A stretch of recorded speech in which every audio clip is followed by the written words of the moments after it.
Hi guys, it's Debbie, and today I wanted to show you this little idea I had for storage boxes for my doll's office.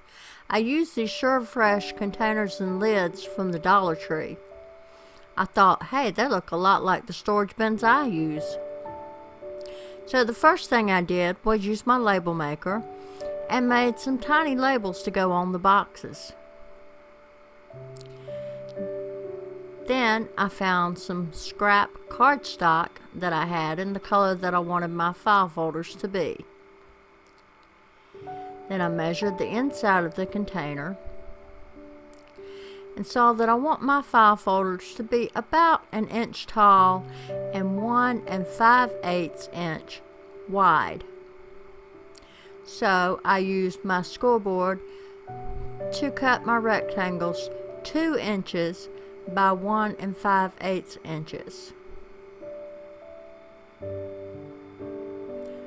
Then I used the scoreboard to score the long sides at 1 inch to make the fold cleaner and easier. Then I just gathered them all up and put them into the container.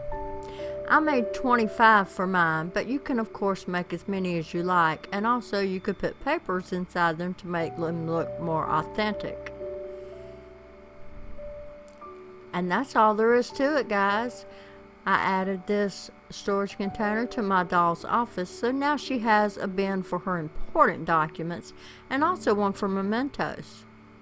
Storage boxes like these would also be great to use in your doll's attic for storing other things.